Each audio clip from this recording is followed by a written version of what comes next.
ரெய்டுக்கு தயாராக இருங்கள் அப்படிங்கிற மாதிரி நம்ம நாட்டினுடைய உள்துறை அமைச்சர் திரு அமித்ஷா அவர்கள் சொல்லியிருக்காரு. தமிழகத்துல பெண்டிங்ல இருக்கக்கூடிய வழக்குகளை இப்ப தூசு தட்ட ஆரம்பிச்சிருக்காங்க. இதுக்கப்புறமா தமிழகத்துல நிறைய இடி ரெய்டுகள், ஐடி ரெய்டுகள், என்ஐஏ ரெய்டுகள் நடக்கிறதுக்கான வாய்ப்புகள் அதிகமா இருக்கு அப்படிங்கிற மாதிரி செய்திகள் வந்துட்டு இருக்கு.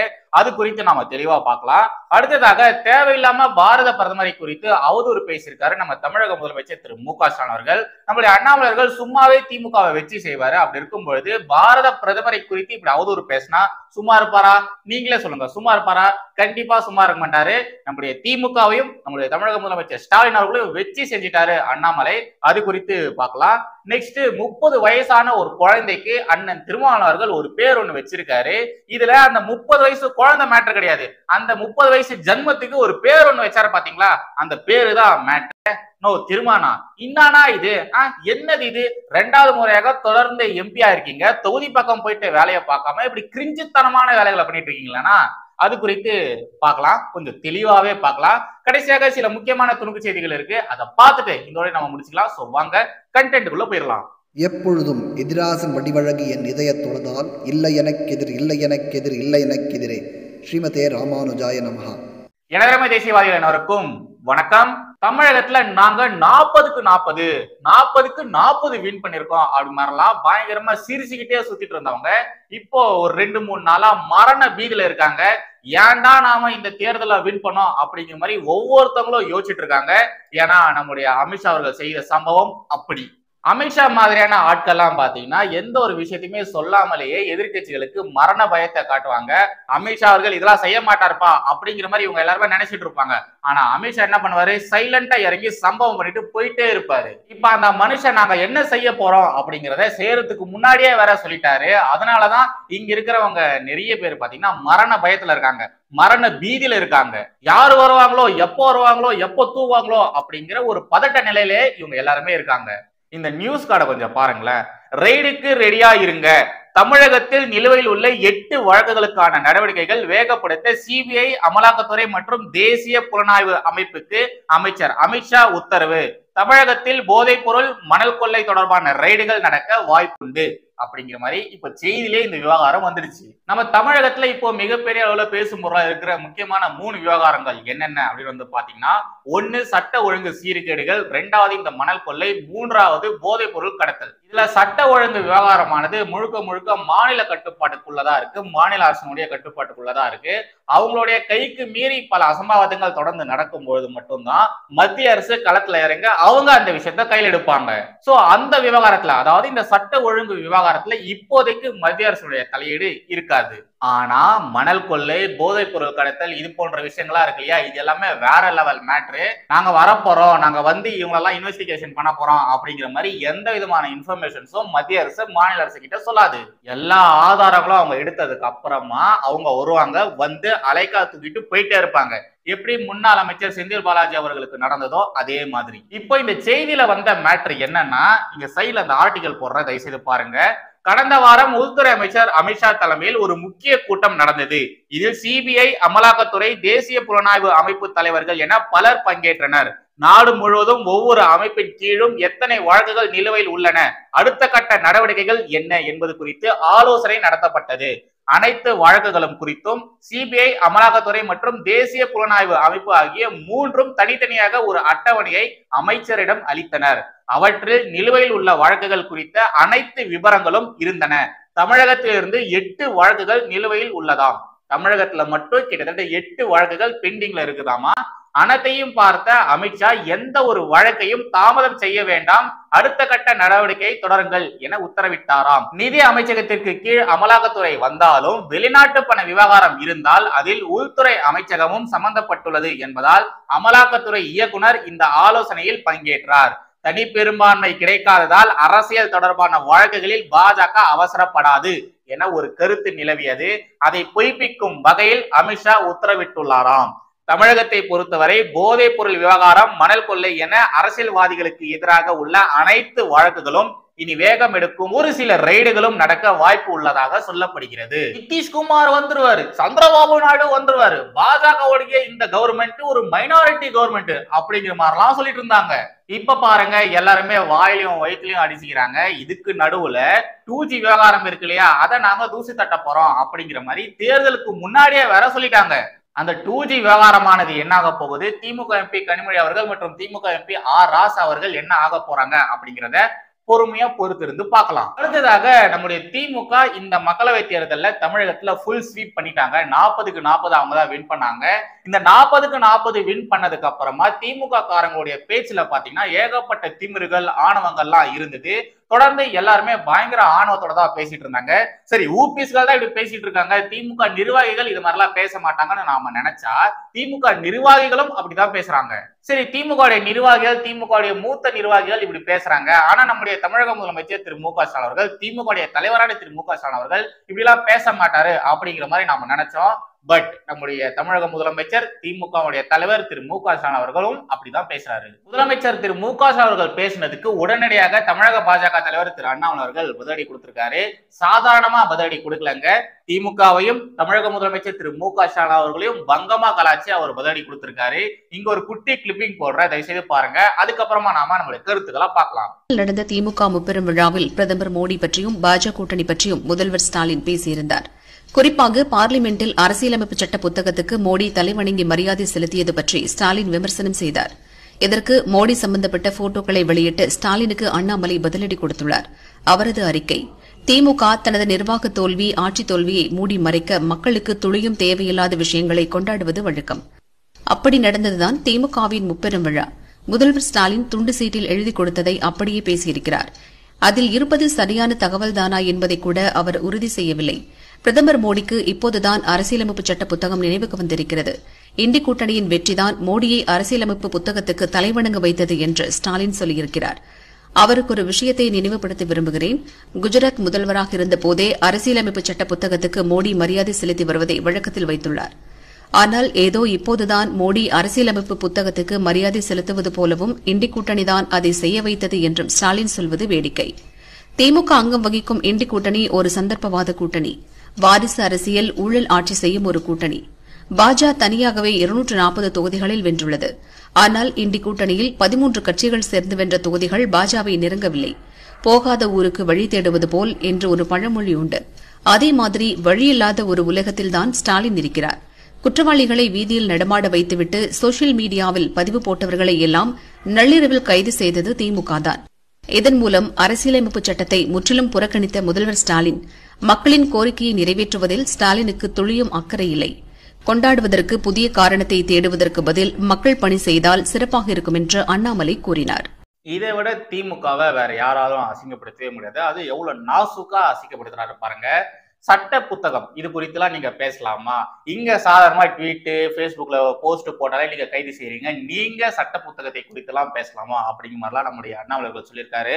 அது மட்டும் இல்லாம எனக்கு இதுல பேச வேண்டியது என்னன்னா, இந்த துண்டு சீட்டு விவகாரத்தை நம்முடைய அண்ணாமலர்கள் விடுறதாவே இல்லை. எப்போ இத மாதிரி திமுகவிற்கு எதிராக அவர் அறிக்கைகள் வெளியிட்டாலும் அதுல இந்த துண்டு சீட்டு அப்படிங்கிற ஒரு விஷயத்தை பற்றி கண்டிப்பா கொண்டு வந்துருவாரு. முக்கியமா முதலமைச்சர் மு க ஸ்டாலின் அவர்களுக்கு எதிராக பேசும்போதெல்லாம் இந்த துண்டு சீட்டு விவகாரத்தை குறித்து அவர் பேசாம இருக்கவே மாட்டாரு. எப்பவுமே இந்த துண்டு சீட்டை வச்சுக்கிட்டு பயங்கரமா நக்கல் பண்றதா நம்முடைய அண்ணாமலருடைய வாடிக்கையாவே இருக்கு. யாராச்சும் எழுதி குடுத்துருவாங்கன்னா அது என்ன எழுதி கொடுத்துருக்காங்க, என்ன பண்ணிருக்காங்க எதுவுமே பார்க்காம அந்த துண்டு சீட்ல இருக்கிறத அப்படியே நீங்க ஒப்பிச்சிருவீங்களா, அதுல என்ன இருக்குன்றத கூட நீங்க பார்க்காம இது மாதிரிலாம் பேசிடுவீங்களா அப்படிங்கிற மாதிரிலாம் நம்முடைய அண்ணாமலர்கள் கேள்வி கேட்டிருக்காரு. ஏன்னா நம்முடைய முதலமைச்சர் மு க ஸ்டாலின் அவர்கள் பேசின விஷயங்கள்லாம் அப்படிதான். இந்த 2024 மக்களவை தேர்தலில் இந்த புள்ளி வச்ச கூட்டணியானது பயங்கரமா டஃப் ஃபைட் கொடுத்திருக்கு. அதனாலதான் நம்முடைய மோடி அவர்கள் அரசியலமைப்பு புத்தகத்துக்கு தலை வணங்கியிருக்காரு அப்படிங்கிற மாதிரி நம்முடைய முதலமைச்சர் அவர்கள் பேசியிருந்தாரு. முதலமைச்சர் மட்டும் இதை பேசலங்க, ஃபர்ஸ்ட் நம்முடைய முதலமைச்சர் அவர்கள் இது பேசல. நிறைய ஊபிஸ்கள் இந்த விஷயத்தை குறித்து பேசியிருந்தாங்க. அண்ட் ஆல்சோ காங்கிரஸ்காரங்க, கம்யூனிஸ்ட்காரங்க இவங்க எல்லாருமே பேசிட்டு இருந்தாங்க. இப்போ நம்முடைய முதலமைச்சர் மு க ஸ்டாலின் அவர்கள் அந்த ஒரு விஷயத்தை எடுத்து பேசியிருக்காரு. அவங்க பேசுற மாதிரி எல்லாம் ஒன்றும் கிடையவே கிடையாது. ஏன்னா நம்முடைய மோடி அவர்கள் இன்னைக்கு நேரத்துல அரசியலமைப்பு புத்தகத்துக்கு அவர் மரியாதை செலுத்துறது கிடையாது. அவர் ஆரம்பத்தில இருந்து அரசியலமைப்பு புத்தகத்துக்கு மரியாதை செலுத்திட்டு தான் இருக்காரு. இத்தனைக்கும் போன வருஷம் நடந்த அந்த நிகழ்ச்சியை கூட நீங்க பாத்தீங்கன்னா உங்களுக்கு தெரிஞ்சிருக்கும். ஆனா 2024 நாம எல்லாருமே டஃப் ஃபைட் கொடுத்தனால்தான் இப்ப அவர் தலை வணங்கி இருக்காரு அப்படி மாதிரிலாம் சொல்றது ரொம்ப ரொம்ப தவறானது. அப்படிலாம் ஒண்ணும் கிடையவே கிடையாது. இது மாதிரி தப்பா துண்டு சீட்டுல எழுதி தராங்க இல்லையா, அதை சுட்டி காட்டி பேசும் விதமாக தான் நம்முடைய அண்ணாமலர்கள் இப்படி ஒரு விஷயத்த சொல்லியிருக்காரு.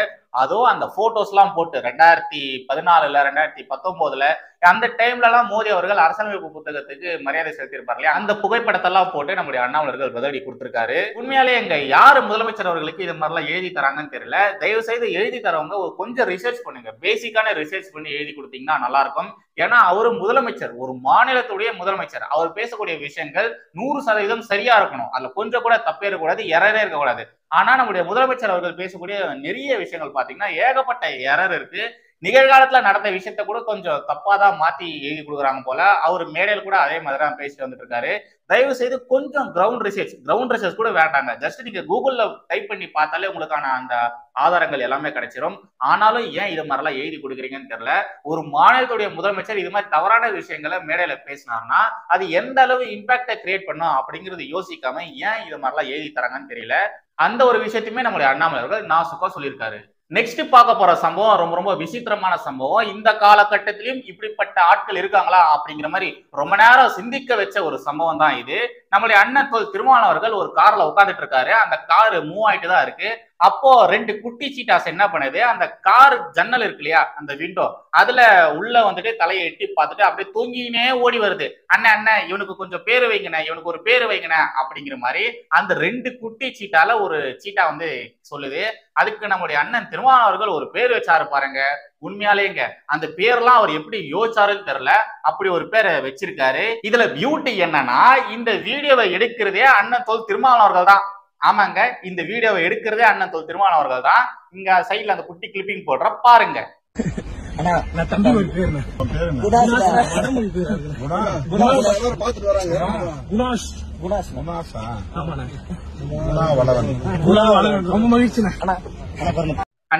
தம்பிக்கு ஒரு பேர் வைங்கண்ணே, தம்பிக்கு ஒரு பேர் வைங்கண்ணே. தம்பி பேர் என்ன? குணாஷ்ண்ணா. வடமொழி பேரா வச்சுட்டாங்கண்ணா. அந்த பேரை மாத்திட்டு நீங்க ஒரு நல்ல பேரா வைங்கண்ணே அப்படிங்கிற மாதிரி அந்த குட்டி சீட்டா சொல்லுது. அதுக்கு நம்முடைய அண்ணன் திருமாவளவன் அவர்கள் என்ன பேரு? குணாஷ்ண்ணே. குணா இல்லண்ணே, குணாசு. ஓ குணாசா, சரி இதுக்கப்புறமா நீ என்ன பண்ற, உன் பேரை குணா வளவன்னு வச்சுக்க அப்படிங்கிற மாதிரி ஒரு சூப்பர் பேரை அண்ணன் வச்சுட்டாரு. இதெல்லாம் அந்த குட்டி சீட்டா சொல்லுது. ரொம்ப மகிழ்ச்சி அண்ணன், ரொம்ப மகிழ்ச்சி அண்ணன் அப்படின்னு சொல்லுது. இந்த வீடியோவை நீங்க பாத்தீங்களா? இந்த வீடியோவை பார்க்கும்போது உங்களுக்கு எப்படி தோணுது? உங்களுக்கு எப்படி தோணுதோ தெரியல, பட் எனக்கு எப்படி தோணுதுன்னா இது எல்லாமே அப்படியே செட்டப் மாதிரி தான் தோணுது. இந்த வீடியோவை ஆன் பண்றதுக்கு முன்னாடி இவங்க எப்படி இதை பிளான் பண்ணிருப்பாங்கன்னா, நீங்களா நீங்க 2 பேர் என்ன பண்றீங்க, இந்த ஜன்னல தலையை விட்டு அப்படியே ஓடிட்டே வரீங்க, சரிங்களா? ஓடிட்டே வரீங்க. நீ என்ன பண்ற, இவனுக்கு பேரு வைங்க அண்ணன், இவனுக்கு பேரு வைங்க அப்படின்னு நீ சொல்ற. நான் கொஞ்ச நேரம் அப்படியே யோசிச்சு பார்த்துட்டு குணா வளவன்னு சொல்லி பேர் வைக்கிறேன். சரியா? ஓகேவா? டேக் போலாமா, ஆக்ஷனா அப்படி சொல்லிட்டு அண்ணன் செல்ஃபி கேமராவை ஆன் பண்ணிட்டு போலாம்பா தம்பி அப்படி சொல்லிட்டு கார் மூவ் ஆயிட்டு தான் இருக்கு. இந்த 2 குட்டி சீட்டாஸ் ஓடி வந்துட்டு தான் இருக்கு. அந்த நேரத்துல தான் இந்த சம்பவம் எல்லாமே நடக்குது. பேர் வச்சதுக்கு அப்புறமா நம்முடைய அண்ணன் திருமாவளவன் அவர்கள் அந்த வீடியோவை ஆஃப் பண்ணிடுறாரு. இந்த வீடியோவை எடுத்தது என்னவோ திருமாவளவன் அவர்களா இருக்கலாம், பட் இந்த வீடியோவை போஸ்ட் பண்ணது அவர் கிடையாது. நோ, திருமாவளவன் அண்ணா, நீங்க தொடர்ந்து 2வது முறையா எம்பியா இருக்கீங்க. தொடர்ந்து 2வது முறையா எம்பியா இருக்கீங்க. போன முறை தான் நீங்க உங்களோட தொகுதிக்கு எதுவுமே பண்ணல. அட்லீஸ்ட் இந்த முறையாச்சும் நீங்க உங்க தொகுதிக்கு ஏதாச்சும் பண்ணலாம் இல்லையா? அது மாதிரி தொகுதி பணிகள் எதுவுமே பண்ணாம 4 கழுத வயசாவது அவனுக்கு போயிட்டு பேர் வச்சுட்டு இருக்கீங்க. உங்களுடைய பொன்னான நேரத்தை இப்படியா வீண் பண்ணுவீங்க? ஒரு சிட்டிங் எம்பி பண்ற வேலையா இது? எல்லாத்தையும் விட திமுகவுடைய முப்பெரும் விழா கோயம்புத்தூர்ல இப்ப சமீபத்துல நடந்தது இல்லையா, அந்த முப்பெரும் விழால நம்முடைய அண்ணன் திருமாவளவன் அவர்களும் போயிருந்தாரு. அவர் பேசவும் செஞ்சிருந்தாரு. அப்போ ஒரு விஷயத்த அவர் சொல்லியிருப்பாரு, பாஜக தமிழகத்தில் கால் ஊன்ற முடியாது, தமிழகத்தில் தாமரை மலராது அப்படிங்கிற மாதிரி எப்போதும் போல ஃபயரா பேசியிருந்தாரு. நம்ம அண்ணன் திருமாவளவன் அவர்கள் ஒரு விஷயத்த மறந்துட்டாரு போல. அது என்னன்னா, திமுகவுடைய இந்த முப்பெரும் விழா நடந்தது இல்லையா கோவை, அந்த கோவையில தான் வானதி மேடம் எம்எல்ஏவா இருக்காங்க. இது கூட தெரியாம மேடையில தாமரை மலராது, பாஜக கால் ஊன்றாது அப்படிங்கிற மாதிரி மூச்சு முட்டை பேசியிருக்காரு. நம்ம அண்ணன் திருமாவளவன் அவர்களுக்கு ஜிஎஸ்டி பத்தியே தெரியாது. அப்படி இருக்கும்போது இது பத்திலாம் அவருக்கு தெரியுமா அப்படிங்கிற மாதிரி சங்கிகள் பயங்கரமா கலாய்க்க வரை செய்யறாங்க. தயவு செய்து இதுக்கப்புறமாச்சு ஒரு எம்பிக்கு இருக்கக்கூடிய அந்த ரெஸ்பான்சிபிலிட்டியோட நடந்துக்கோங்க. அப்படி இல்லைன்னா சோசியல் மீடியால இது மாதிரிதான் சின்ன சின்ன பசங்க கூட உங்களை கலாய்ப்பாங்க. கடைசியாக சில முக்கியமான துணுக்கு செய்திகள் இருக்கு, அதை பார்த்துட்டு இந்த வழியை நம்ம முடிச்சுக்கலாம். ஃபர்ஸ்ட் இதை பாருங்க. அடுத்தடுத்து போலீஸ் தற்கொலை. சென்னை அடுத்த பட்டினப்பாக்கம் போலீஸ் குடியிருப்பில் 3 நாளில் 2 போலீசார் தூக்கிட்டு தற்கொலை. 3 நாளில் 2 போலீசார் தூக்கிட்டு தற்கொலை. நேற்று முன்தின போக்குவரத்து போலீஸ்காரர் ஜாவித் அலி தற்கொலை செய்த நிலையில் இன்று எஸ்ஐ ஜான் ஆல்பர்ட் தற்கொலை. அடுத்தடுத்து போலீஸ்காரங்க தற்கொலை பண்ணிக்கிறாங்க. இது மாதிரியான செய்திகள் பார்க்கறதுக்கே ரொம்ப கஷ்டமா இருக்கு. அடுத்ததாக இந்த செய்தியை பாருங்க. சீருடையில் இருந்த பெண் காவலருக்கு வெட்டு. காஞ்சிபுரத்தில் சீருடையில் இருந்த பெண் காவலருக்கு அரிவாள் வெட்டு. பணி முடிந்து வீடு திரும்பிய பெண் காவலர் டெல்லி ராணியை வழிமறித்து அரிவாள் வெட்டு. காவலர் டெல்லி ராணியை வெட்டிவிட்டு தப்பி ஓடிய மர்ம நபருக்கு போலீசார் வலைவீச்சு. ஒரு பெண் காவலரை வெட்டியிருக்காங்க, அதுவும் பட்ட பகல்ல வெட்டியிருக்காங்க. பாதுகாப்பு தர வேண்டிய காவலருக்கு இந்த ஒரு நிலை, அதுவும் ஒரு பெண் காவலருக்கு இந்த ஒரு நிலை, இதெல்லாம் பார்க்கும்போது உண்மையிலே அவ்வளவு பயமா இருக்கு. அடுத்ததாக இத பாருங்க.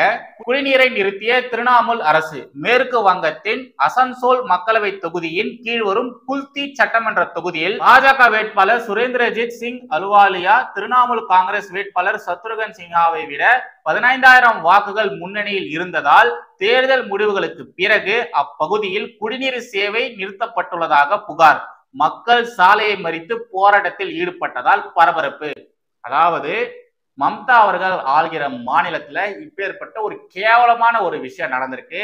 அவங்களுக்கு எதிராக ஓட்டு போட்டாங்க அப்படிங்கிற ஒரே காரணத்துக்காக அந்த தொகுதி மக்களுக்கு குடிநீரை கட் பண்ணிருக்கு. இதெல்லாம் என்னன்னு சொல்றது? இங்க நிறைய பேரு பாஜக ஒரு பாசிஸ்ட், பாஜக சர்வாதிகாரம் ஆட்சி பண்றாங்க, மோடி அவர்கள் டிக்டேட்டர் அப்படின்ற மாதிரி எல்லாம் பேசிட்டு இருந்தாங்க இல்லையா? இப்போ திரிணாமுல் காங்கிரஸ் பண்ணக்கூடிய இந்த ஒரு விஷயத்தை குறித்து எவனாச்சும் பேசுறானா? அவங்களுக்கு ஓட்டு போடல அப்படிங்கிற ஒரே காரணத்துக்காக அந்த ஒட்டுமொத்த தொகுதிக்குமே குடிநீரை கட் பண்ணிருக்காங்க. இது குறித்து யாராச்சும் பேசுவாங்களா? அவனும் பேச மாட்டான், கண்டிப்பா எவனுமே பேச மாட்டான். இந்த முறையாச்சு குடிநீர் தான் கட் பண்ணாங்க. இதுக்கு முன்னாடி எல்லாம் இந்த திரிணாமுல் காங்கிரஸ் உடைய குண்டர்கள் என்ன பண்ணாங்க தெரியுங்களா? இந்த பாஜக நிர்வாகிகளை, பாஜக ஆதரவாளர்களை துரத்தி அடிச்சாங்க. நிறைய பேரை கொலை பண்ணிருக்காங்க. இவ்வளவு விஷயங்கள் அங்க நடந்துட்டு இருக்கு. அவ்வளவு கொடூரமான ஆட்சி மேற்கு வங்கத்துல நடந்துட்டு இருக்கு. அது குறித்து எவனாச்சும் பேசுறானா? ஒருத்தனும் பேசுறது கிடையாது, ஒருத்தனும் பேசுறதே கிடையாது. கடைசியாக இத பாருங்க. பாஜகவுக்கு அக்கறை இல்லை. தேர்தலை பற்றி மட்டும் கவலைப்படும் பாஜகவுக்கு பயணிகள் குறித்தோ ரயில்வே தொழிலாளர்கள் குறித்தோ அக்கறை இல்லை.